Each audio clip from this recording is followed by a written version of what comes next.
ಪುದಿಯ ಉಡುಗೊರೆಗಳ ಉತ್ಸವ 3ನೇ ವಾರ. ಪ್ರತಿದಿನ 5 ಲಕ್ಷ ಬೆಲೆ ಬಾಳೋ ಚಿನ್ನದ ನಾಣ್ಯ 100 ವಿಜೇತರಿಗೆ. ಉದಯ ಧಾರಾವಾಹಿಗಳನ್ನ ನೋಡಿ ಪ್ರಶ್ನೆಗಳಿಗೆ ಉತ್ತರ ಕೊಡಿ. ಕೋಟಿ ರೂಪಾಯಿ ಗಿಫ್ಟ್ ಗೆಲ್ಲೋ ಅದೃಷ್ಟ ನಿಮ್ಮದಾಗಿಸಿ. ನಿಮ್ಮ ಅದೃಷ್ಟ ನಿಮ್ ಕೈಯಲ್ಲೇ ಇದೆ. ಈ ಹುಡುಗಿಯಿಂದ ಈ ಮನೆಗೆ ಯಾವ ದೋಷನೂ ಇಲ್ಲ.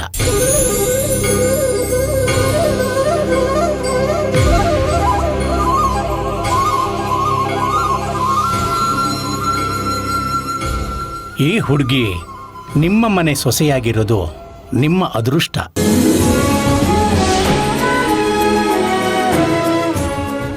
ಈ ಹುಡುಗಿಯಿಂದ ನಿಮ್ಮನೆಗೆ ಒಳ್ಳೆಯದಾಗುತ್ತೆ ಹೊರತು ಕೆಡುಕಾಗಲ್ಲ.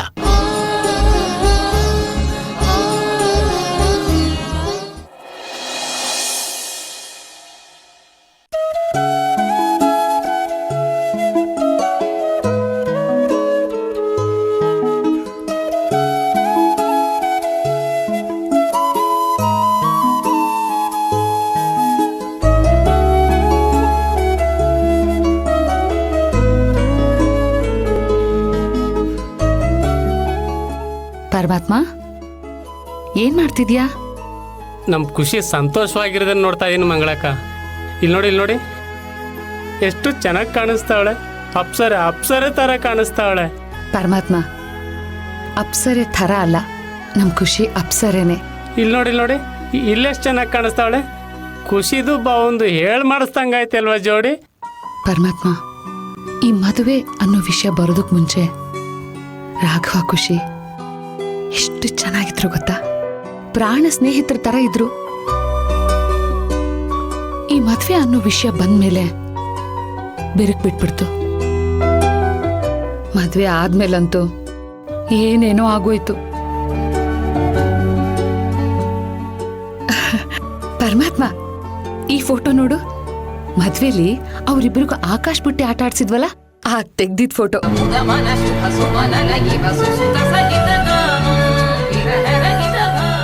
ನಮ್ ರಾಘವ ಮಾತ್ರ ಆಂಜನೇಯ ಸಂಜೀವಿನಿ ಬೆಟ್ಟ ಎತ್ಕೊಂಡ ಹಾಗೆ ಖುಷಿನ ತನ್ನ ಭುಜದ ಮೇಲೆ ಎತ್ಕೊಂಡ. ಖುಷಿ ಆ ಉಂಗ್ರನ ಎತ್ಕೊಂಡ್ಲು, ಗೆದ್ಬಿಟ್ಲು. ಆಗ ನಮ್ ರಾಘವ ಆ ಉಂಗ್ರನ ನಮ್ ಖುಷಿಗೆ ಹಾಕ್ದ. ಅಪ್ಪ, ಆ ದೃಶ್ಯನ ನೋಡಕ್ಕೆ ಎಷ್ಟು ಚೆನ್ನಾಗಿತ್ತು ಗೊತ್ತಾ? ಮಂಗಳಕ್ಕ, ಹೆಂಗಾದ್ರೂ ಮಾಡಿ ಭಾವನ ಖುಷಿನ ಮಾಡ್ಲೇಬೇಕು ಮಂಗಳಕ್ಕ. ಆದ್ರೆ ಏನ್ ಮಾಡೋದು ಅಂತ ತಲೆಗೆ ಹೊಳಿತಾನೆ ಇಲ್ಲ. ಹಾ, ಅದಕ್ಕೆ ನನ್ನ ಹತ್ರ ಒಂದು ಉಪಾಯ ಇದೆ ಪರಮಾತ್ಮ. ಹೇಳಿ ಅಕ್ಕ.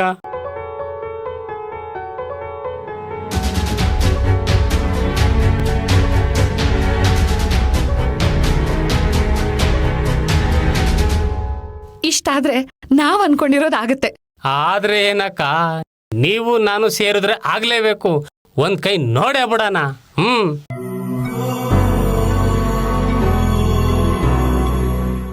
ನಾಗವೇಣಿ, ನಿನ್ಗೇನ್ ಅನಿಸ್ತಿದೆ? ಗುರುಗಳು ಹೇಳ್ದಾಗೆ ಪಾರಾಯಣ ಮಾಡ್ಸಿದ್ರೆ ಖುಷಿ ಮೇಲ್ ಬಂದಿರೋ ಆರೋಪ ಬದಲಾಗತ್ತೆ ಅಂತ್ಯಾ? ಅದ್ ಹೇಗಾಗತ್ತೆ ಅಕ್ಕ? ಇವಳು ನಾನೇ ತಪ್ಪು ಮಾಡಿದೀನಿ ಅಂತ ಒಪ್ಕೊಂಡಿದ್ದಾಳಲ್ಲ. ಆದ್ರೆ ಅವಳು ಆ ಕೊಲೆ ಸಂಚಲಿ ನನ್ ಭಾಗಿಯಾಗಿಲ್ಲ ಅಂತ ಹೇಳ್ತಿದ್ದಾಳಲ್ಲ. ಯಾವ್ದು ಸತ್ಯನೋ ಯಾವ್ದು ಸುಳ್ಳು ಒಂದು ನಂಬಕ್ಕಾಗ್ತಿಲ್ಲ. ಆದ್ರೆ ಯಾರ್ದೇ ಜೀವ ತೆಗೆಯೋದ್ರ ಬಗ್ಗೆ ಯೋಚನೆ ಮಾಡೋರು ಕೂಡ ಮನುಷ್ಯರಲ್ಲ ಕಣೆ. ಹೌದು ಅಕ್ಕ, ಆದಷ್ಟು ಬೇಗ ನಮ್ ಮೃದುಲನ್ಕೊಂದ್ ಪಾಪಿಗಳು ಯಾರು ಅಂತ ಗೊತ್ತಾಗಿ ಅವ್ರಿಗೆ ಶಿಕ್ಷೆ ಆದ್ರೆ ಸಾಕು.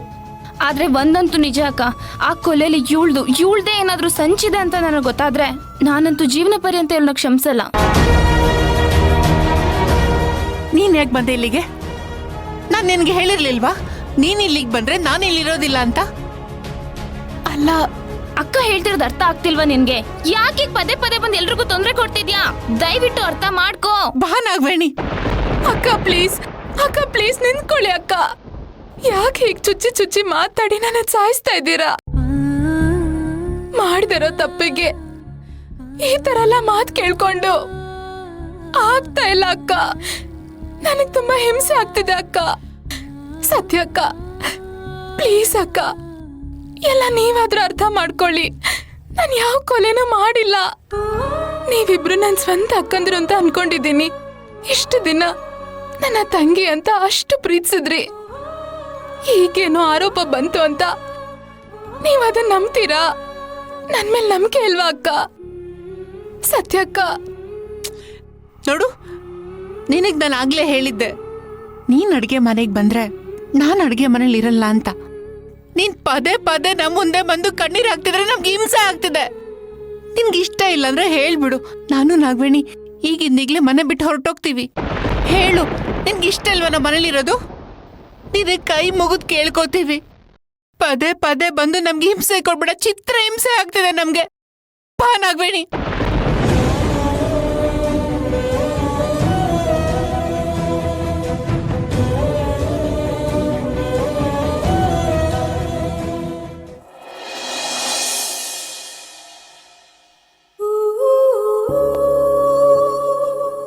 ಕಸ್ತೂರಿ, ನಾನು ಹೇಳೋದನ್ನ ಸ್ವಲ್ಪ ತಾಳ್ಮೆಯಿಂದ ಕೇಳು. ಎಲ್ಲ ಚೆನ್ನಾಗಿ ಯೋಚನೆ ಮಾಡೇ ನಿರ್ಧಾರ ತಗೊಂಡಿದ್ಯಾ? ಯೋಚನೆ ಮಾಡೋದಕ್ಕೆ ಏನೂ ಉಳ್ದಿಲ್ಲ ಅಮ್ಮ. ಎರಡರಲ್ಲಿ ಒಂದಾಗಲೇಬೇಕು. ಅಲ್ವೇ, ಯಾವಾಗಲೂ ಯಾಕೆ ಸಂಬಂಧ ಕಳ್ಕೊಳ್ಳೋ ವಿಚಾರ ಮಾತಾಡ್ತೀಯಾ? ಸಂಬಂಧ ಉಳಿಸ್ಕೊಳ್ಳೋ ವಿಚಾರ ಮಾತಾಡೆ. ಕಳ್ಕೋಬೇಡಿ ಅಂತ ನಾನು ಅವ್ರಿಗೆ ಎಚ್ಚರಿಕೆ ಕೊಟ್ಟಿದ್ದೆ. ನೀನ್ ಇದ್ರೆಷ್ಟು ಹೋದ್ರೆಷ್ಟು ಅನ್ನೋ ಹಾಗೆ ಅವರೇ ನಡ್ಕೊಳ್ತಾ ಇರ್ಬೇಕಾದ್ರೆ ನಾನು ಅವ್ರ ಬಗ್ಗೆ ಯೋಚನೆ ಮಾಡೋ ಅವಶ್ಯಕತೆ ಇಲ್ಲ ಅಮ್ಮ. ಅಮ್ಮ, ಖುಷಿ ಸಾಮಾನ್ಯದವಳಲ್ಲ. ಅವಳ ಮನೆಯಲ್ಲಿದ್ರೆ ಇನ್ನೂ ಏನೇನು ಅನಾಹುತಗಳಾಗುತ್ತೋ, ಅವಳ ಉದ್ದೇಶ ಏನಿದೆಯೋ ಏನೋ ಯಾರಿಗ್ ಗೊತ್ತು. ಅವಳಿಂದಾಗಿ ರಾಘವನ್ಗೇನಾದ್ರೂ ತೊಂದರೆ ಆದ್ರೆ, ಅಣ್ಣ ಅತ್ತಿಗೆಗೇನಾದ್ರೂ ತೊಂದರೆ ಆದ್ರೆ ಏನ್ ಗತಿ? ಅನಾವಶ್ಯಕವಾಗಿ ಏನೇನು ಕಲ್ಪನೆ ಮಾಡ್ಕೋತಾ ಇದೀಯಾ? ನನ್ನ ಆತಂಕ ನಿಮ್ಗೆ ಅರ್ಥ ಆಗ್ತಾ ಇಲ್ಲಮ್ಮ. ಯಾವುದೇ ಕಾರಣಕ್ಕೂ ಖುಷಿ ಆ ಮನೆಯಲ್ಲಿ ಇರಬಾರ್ದು. ಮೊದಲು ಅವಳನ್ನ ಆ ಮನೆಯಿಂದ ಆಚೆ ಕಳಿಸ್ಬೇಕು. ನಾನು ಹೊರಡ್ತೀನಿ. ಕಸ್ತೂರಿ, ಇನ್ನೊಂದು ವಿಚಾರ ನಾನು ಹೇಳೋದಿದೆ. ಅಪರಾಧಿ ಯಾರು ಅಂತ ಗೊತ್ತಾಗ್ಲಿ. ಖುಷಿನೇ ತಪ್ಪು ಮಾಡಿದ್ರೆ ಆಗ ನೀನು ಅವಳಿಗೆ ಶಿಕ್ಷೆ ಕೊಡು, ನಾನು ನಿನ್ನ ಜೊತೆ ಇರ್ತೀನಿ. ಏನೂ ನಿರ್ಧಾರ ಆಗದೆ ಸುಖ ಸುಮ್ಮನೆ ನೀನಲ್ಲಿಗೆ ಹೋಗಿ ಸಂಬಂಧಗಳಲ್ಲಿ ಬಿರುಕು ಮೂಡಿಸುವಂತ ಕೆಲಸ ಮಾಡಬೇಡ. ಹಾಗಂತ ನಾವು ಸುಮ್ಮನೆ ಇದ್ರೆ ನಾಳೆ ಇನ್ಯಾರ್ದಾದ್ರೂ ಜೀವ ಹೋಗುತ್ತೆ. ಆಗ ಮೊದಲೇ ನಾವು ಇವಳನ್ನ ಮನೆಯಿಂದ ಆಚೆ ಕಳಿಸ್ಬೇಕಾಗಿತ್ತು ಅಂತ ಯೋಚನೆ ಮಾಡೋದ್ರಲ್ಲಿ ಅರ್ಥ ಇದೆಯಾ ಹೇಳಿ? ಕಸ್ತೂರಿ, ಯಾಕಿನ್ನು ಆ ಹುಡುಗಿನ ರಾಕ್ಷಸೆ ಹಾಗೆ ಕಲ್ಪನೆ ಮಾಡ್ಕೋತಾ ಇದೀಯಾ? ಮಗಳು ಅಂತಾನೆ ಅಂದ್ಕೊಂಡಿದ್ದೆ. ಆದ್ರೆ ಅವಳೆ ನಾನು ಮಗಳಲ್ಲ ರಾಕ್ಷಸಿ ಅಂತ ತೋರಿಸ್ಕೊಟ್ಟಿದ್ದು. ಕಸ್ತೂರಿ, ನನ್ನ ಮಾತು ಕೇಳು ಮಗಳೇ. ಇಲ್ಲಮ್ಮ, ಇದರಲ್ಲಿ ನಿಮ್ಮ ಮಗನ್ ಪಿತೂರಿ ಇದೆ. ಒಂದ್ ವೇಳೆ ವಸಿಷ್ಠ ಮತ್ತೆ ಖುಷಿ ಕೈ ಜೋಡಿಸಿದ್ರೆ ತುಂಬಾ ಸಮಸ್ಯೆಗಳಾಗಬಹುದು. ಕಸ್ತೂರಿ ನಿವಾಸ ಸ್ಮಶಾನ ಆಗ್ಬಹುದು. ಹಾಗಾಗೋದಕ್ಕೆ ನಾನು ಬಿಡೋದಿಲ್ಲ. ನಾನು ಅದನ್ನ ತಡಿಬೇಕು. ಖುಷಿನ ಮನೆಯಿಂದ ಆಚೆ ಕಳಿಸ್ಬೇಕು. ಅಮ್ಮ, ವಸಿಷ್ಠ ಖುಷಿ ಬಗ್ಗೆ ತೋರಿಸ್ತಾ ಇರೋ ಕಾಳಜಿ, ಅವಳ ವಿಷಯದಲ್ಲಿ ಅವನು ತೋರಿಸ್ತಾ ಇರೋ ಇಂಟ್ರೆಸ್ಟ್ ನೋಡಿದ್ರೆ ನನಗೆ ಹೆದರಿಕೆ ಆಗ್ತಿದೆ. ಅವಳ ಮನೆಯಿಂದ ಆಚೆ ಹೋದ್ರೆ ವಸಿಷ್ಠನ್ ಪ್ಲಾನ್ಗಳೆಲ್ಲ ಫ್ಲಾಪ್ ಆಗತ್ತೆ. ಅವನ ಯೋಜನೆಗಳೆಲ್ಲ ತಲೆಕೆಳಕಾಗತ್ತೆ. ತನ್ನ ಪ್ಲಾನ್ ಫ್ಲಾಪ್ ಆಯ್ತಲ್ಲ ಅನ್ನೋ ಹತಾಶೆನಲ್ಲಿ ಅವನು ದುಡುಕ್ತಾನೆ. ಆ ದುಡುಕೆ ಅವನಿಗೆ ಮುಳುವಾಗಬೇಕು. ಅಮ್ಮ, ನನ್ನ ಕಸ್ತೂರಿ ನಿವಾಸದಿಂದ ವಸಿಷ್ಠ ಶಾಶ್ವತವಾಗಿ ದೂರ ಆಗಬೇಕು ಅಂದ್ರೆ ಖುಷಿನ ಮನೆಯಿಂದ ಆಚೆ ಕಳಿಸ್ಬೇಕು. ಪ್ಲೀಸ್, ನನ್ನ ದಾರಿಗೆ ನೀವು ಅಡ್ಡ ಬರಬೇಡಿ. ನಾನು ಆ ಮನೆಗೆ ಹೋಗ್ತೀನಿ.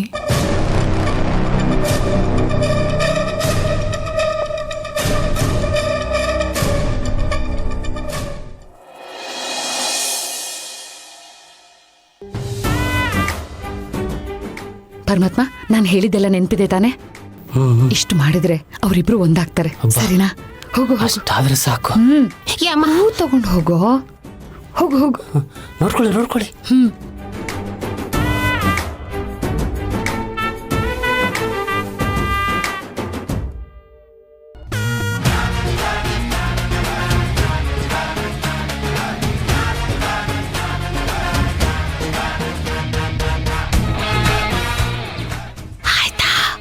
ಬಂದೆ ಬಂದೆ ಅಕ್ಕ ಬಂದೆ.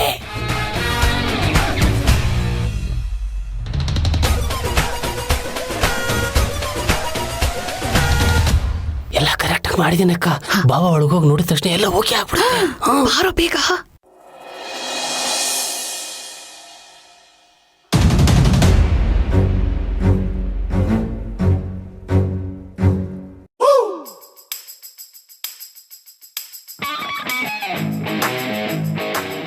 ಅಕ್ಕ ಹೆದರ್ಕೋಬೇಡ ಅಕ್ಕ, ಮೋಸ್ಟ್ ಎಲ್ಲೋ ಆಗ್ತಿದೆ ಅನ್ಸತ್ತೆ. ಹಂಗೇನಾದ್ರೂ ಆಗ್ಬಿಟ್ರೆ ಮೊದಲು ನಿನ್ ಬಾಯಿಗೆ ಸಕ್ಕರೆ ಹಾಕ್ತೀನಿ. ಅಪ್ಪ ದೇವ್ರೆ.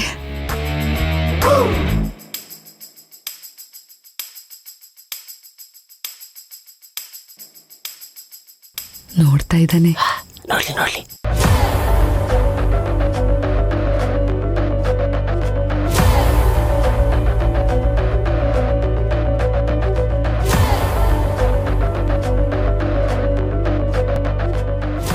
ನನ್ನ ಮನಸ್ಸನ್ನ ಬದಲಾಯಿಸಬೇಕು ಅಂತ ಇದ್ಯಾವುದೋ ಹೊಸ ಐಡಿಯಾ ಮಾಡಿದಾಳೆ ಖುಷಿ.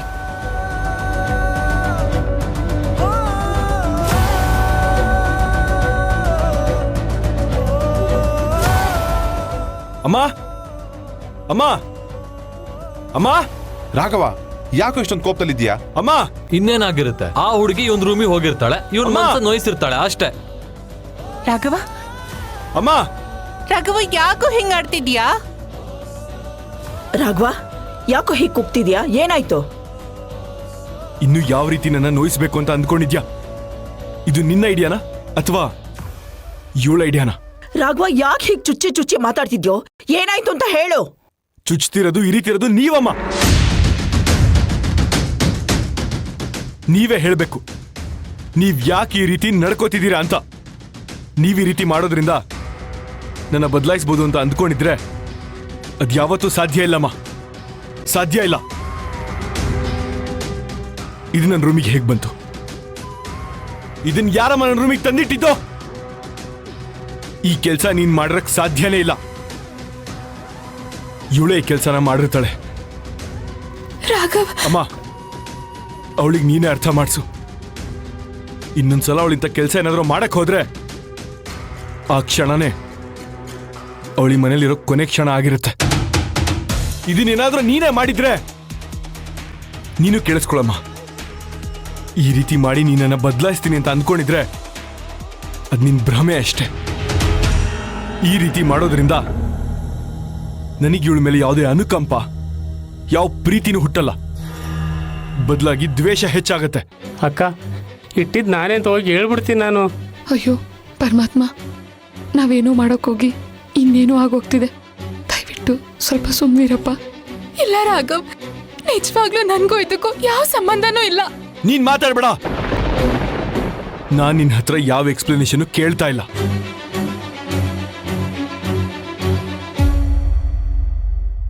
ಇಲ್ಲ ಕಣೋ, ತಪ್ಪು ಮಾಡಿಲ್ಲ ಅಂತ ಅವಳು ಹೇಳ್ತಿದ್ದಾಳಲ್ಲ. ಈ ಕೆಲಸ ನಂದಂತೂ ಅಲ್ಲ. ಸರಿ, ಹಾಗಿದ್ರೆ ಈ ಕೆಲ್ಸನ ಯಾರು ಮಾಡಿದಾರೋ ಅವ್ರು ನೀಟಾಗಿ ಕೇಳಿಸ್ಕೊಳ್ಳಿ. ಈ ಫೋಟೋನ ನೋಡೋದ್ರಿಂದ ನಾನ್ ಮಾಡಿರೋ ದೊಡ್ಡ ತಪ್ಪು ನೆನಪಾಗುತ್ತೆ. ಈ ಫೋಟೋನ ನೋಡೋದ್ರಿಂದ ನನ್ ಮೃದುಲಂಗ್ ಮಾಡಿರೋ ಅನ್ಯಾಯ ನಂಗೆ ಗಿಲ್ಟ್ ಫೀಲ್ ಆಗುತ್ತೆ. ಈ ಫೋಟೋ ನೋಡೋದ್ರಿಂದ ನನ್ನ ರಕ್ತ ಕುದಿಯತ್ತೆ. ಸೊ ಇನ್ನೊಂದ್ಸಾರಿ ಈ ತಪ್ಪನ್ನು ಯಾರು ಮಾಡಕ್ ಹೋಗ್ಬಿಡಿ, ಯಾರು ಮಾಡಕ್ ಹೋಗ್ಬಿಡಿ. ಅದ್ಕೆ ಈ ಕೆಟ್ಟ ನೆನಪನ್ನ ನಾನು ಸುಡಬೇಕು. ರಾಘವ, ಯಾಕೋ ಹಿಂಗಾಡ್ತಿದ್ಯಾ?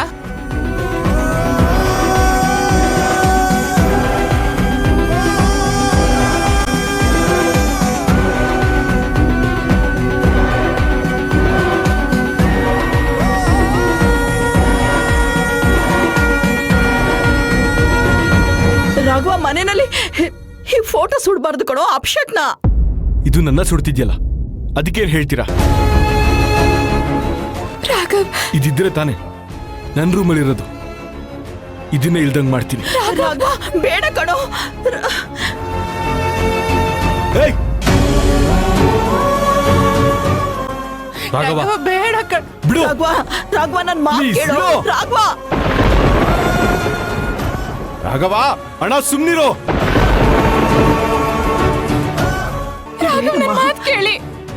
ರಾಘವ್ ಪ್ಲೀಸ್. ರಾಘವ ಬೇಡ ಕಣೋ, ರಾಘವ ಬೇಡ ಕಣೋ. ಈ ಇಷ್ಟ ಕೋಪ ಒಳ್ಳೇದಲ್ಲ ಕಣೋ.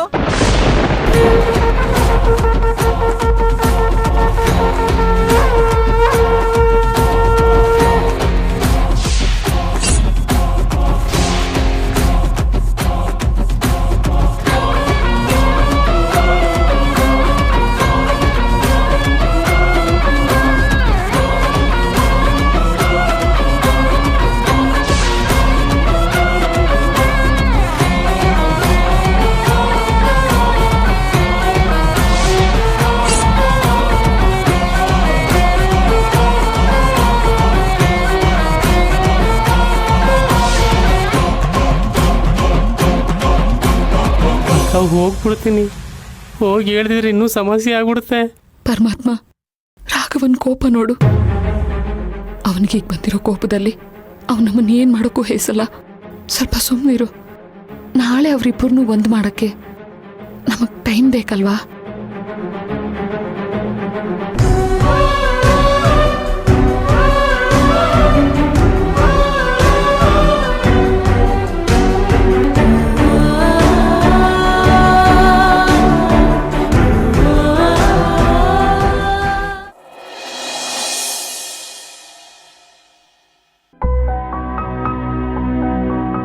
ನಿಂತ್ಕೋ.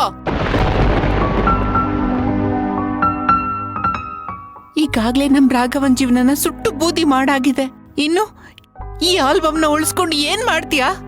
ಏಯ್, ನಿನ್ಗೆ ಯಾರೇ ಹೇಳಿದ್ದು ರಾಘವನ್ ರೂಮಲ್ಲಿ ಆಲ್ಬಮ್ ತಗೊಂಡೋಗಿಡೋದಕ್ಕೆ? ಇನ್ನು ಏನ್ ಮಾಡ್ಬೇಕಂತಿದ್ಯಾ ನೀನು? ಈಗಾಗ್ಲೇ ಮನೆಯವ್ರ ನೆಮ್ಮದಿ ಎಲ್ಲ ಹಾಳು ಮಾಡಿದ್ಯಾ. ಇನ್ನೂ ಸಮಾಧಾನ ಆಗಿಲ್ಲ ಅಲ್ಲ ನಿನ್ಗೆ? ನೋಡು, ನಮ್ ರಾಘವನ್ಗೆ ಸ್ವಲ್ಪನಾದ್ರೂ ನೆಮ್ಮದಿಯಾಗಿರೋದಕ್ ಬಿಡು. ನಿನಗೆ ಕೈ ಮುಗಿತೀನಿ, ದಯವಿಟ್ಟು. ಅವನ ಎದುರುಗಡೆನೆ ಇದು ಅವನ್ ಕಣ್ಣು ಚುಚ್ಚುತ್ತಾನೆ ಇರ್ತೀಯ. ಈಗ ಇಂಥ ಕೆಲ್ಸಗಳನ್ನ ಮಾಡಿ ಮತ್ತಷ್ಟು ನೋವು ಕೊಡ್ತೀಯ. ಅವನು ಈ ಮನೆ ಕಿರಿಮಗನೇ ಆಗಿದ್ರು ನಮ್ಮೆಲ್ರಿಗೂ ಮುದ್ದಿನ ತಮ್ಮ ಇದ್ದ ಹಾಗೆ. ಅವನ್ ಖುಷಿಯಾಗಿದ್ರೆ, ಸಂತೋಷವಾಗಿದ್ರೆ ನಾವೆಲ್ರೂ ಖುಷಿಯಾಗಿರ್ತೀವಿ. ಆದ್ರೆ ಈಗ ನೀನ್ ಬಂದು ನಮ್ಮ ಮನೆ ಮಗನಿಗೆ ಕಷ್ಟ ಕೊಡ್ಬೇಡ. ಸತ್ಯ, ನಾಗವೇಣಿ, ನಾಲ್ಗೆ ಮೇಲೆ ಸ್ವಲ್ಪ ಹಿಡ್ತಾ ಇರ್ಲಿ. ಸರಿ ತಪ್ಪು ತಿಳಿದೆ ಮಾತಾಡಕ್ ಬರಬೇಡಿ ನೀವು. ಕ್ಷಮಿಸಿ ಅತ್ತೆ, ನಿಮಗ್ ನೋವು ಕೊಡೋ ಉದ್ದೇಶ ನಮ್ಮಿಬ್ರಿಗೂ ಇಲ್ಲ.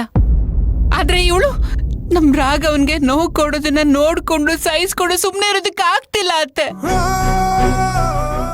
ನಡಿನಾಗ್ಬೇಡಿ, ಸಾಯ್ತಾ ಇರೋರ್ನ ಕಾಪಾಡೋಕ್ ಬರ್ತಾ ಇರೋಳ ಹತ್ರ ನಮ್ಗೇನಿದೆ ಮಾತು. ಬಾ.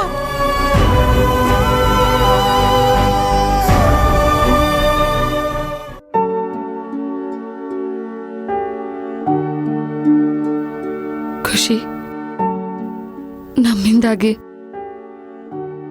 ನೀನ್ ಮತ್ತೆ ಎಲ್ಲರ ಹತ್ರ ಬೈಸ್ಕೊಳ್ಳೋ ಹಂಗಾಯ್ತು. ದಯವಿಟ್ಟು ಕ್ಷಮಿಸ್ಬಿಡು ಪುಟ್ಟ. ಮಂಗಳ, ಏನೇ ಹೇಳ್ತಿದ್ಯಾ ನೀನು? ಅಂದ್ರೆ ಆಲ್ಬಮ್ನ? ಅಮ್ಮ, ಕ್ಷಮಿಸ್ಬಿಡಮ್ಮ.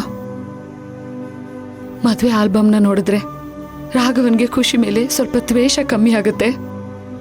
ಅವರಿಬ್ರು ಚೆನ್ನಾಗಿರ್ತಾರೆ ಅಂತ ನಾವಿಬ್ರು ಅನ್ಕೊಂಡ್ವಿ. ನಾವು ಮಾಡಿದ ತಪ್ಪಿಗೆ ನಿನಗೆ ಶಿಕ್ಷೆ ಆಯ್ತು. ಕ್ಷಮಿಸ್ಬಿಡು ಖುಷಿ. ಮಂಗಳ, ಪರಮಾತ್ಮ, ನೀವಿಬ್ರು ಯಾಕೆ ಹೀಗ್ ಮಾಡಕ್ ಹೋದ್ರಿ? ಅಮ್ಮ, ಖುಷಿನ ರಾಘವ ಇಷ್ಟೊಂದು ದ್ವೇಷ ಮಾಡೋದನ್ನ ನನ್ಗೆ ಸಹಿಸ್ಕೊಳಕ್ ಆಗ್ಲಿಲ್ಲಮ್ಮ. ಅವರಿಬ್ಬರನ್ನು ಹೇಗಾದ್ರೂ ಮಾಡಿ ನಾವು ಒಂದು ಮಾಡ್ಬೇಕು ಅಂತ ಅನ್ಕೊಂಡ್ವಿ ಅಷ್ಟೇ. ಆಲ್ಬಮ್ ನೋಡಿದ್ಮೇಲೆ ರಾಘವ ಭಾವ ಏನಾದರೂ ಕೋಪ ಕಡಿಮೆ ಮಾಡ್ಕೊಂಡ್ರೆ ಖುಷಿನೂ ಭಾವನು ಹತ್ರ ಸೇರ್ಸೋಣ ಅಂತ ಪ್ರಯತ್ನ ಮಾಡ್ತೀವಿ. ನೋಡಿದ್ರೆ ಹಿಂಗಾಗೋಯ್ತು. ನೋಡಪ್ಪ, ನಿಮ್ಮಿಬ್ರು ಉದ್ದೇಶದಲ್ಲಿ ಯಾವ ತಪ್ಪು ಇಲ್ಲ, ಒಳ್ಳೇದೇ. ಆದ್ರೆ ಹೋಗ್ಲಿ ಬಿಡಿ. ನನ್ನ ಹಣೆ ಬರ್ದಲ್ಲಿ ಏನ್ ಬರ್ದಿದ್ಯೋ ಅದೇ ಆಗತ್ತೆ. ಪರಮಾತ್ಮ, ಮಂಗ್ಲಕ್ಕ, ರಾಘವ್ ಜೀವನದಲ್ಲಿ ನನ್ ಮುಗ್ದೋಗಿರೋ ಅಧ್ಯಾಯ ಪುನಃ ಅದನ್ನ ಬರೆಯಕ್ ಟ್ರೈ ಮಾಡಬೇಡಿ. ನಾನ್ ತಪ್ಪು ಮಾಡಿಲ್ಲ ಅಂತ ರಾಘವನ್ಗೆ ಅರ್ಥ ಮಾಡಿಸ್ಬೇಕು. ಅಷ್ಟು ಮಾತ್ರ ನನ್ ಗುರಿ. ಇನ್ ಯಾವತ್ತೂ ಈ ತರ ತಪ್ಪು ಮಾಡಬೇಡಿ ಪ್ಲೀಸ್. ರಾಘವ್ ಈಗಾಗ್ಲೇ ತುಂಬಾ ನೋವು ಪಡ್ತಿದ್ದಾರೆ.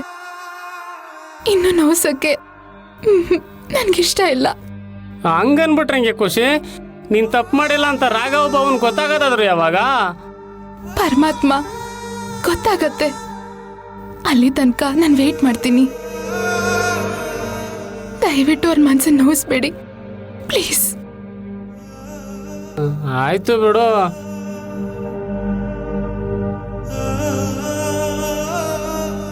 ಅಳ್ಬೇಡಮ್ಮ ಖುಷಿ.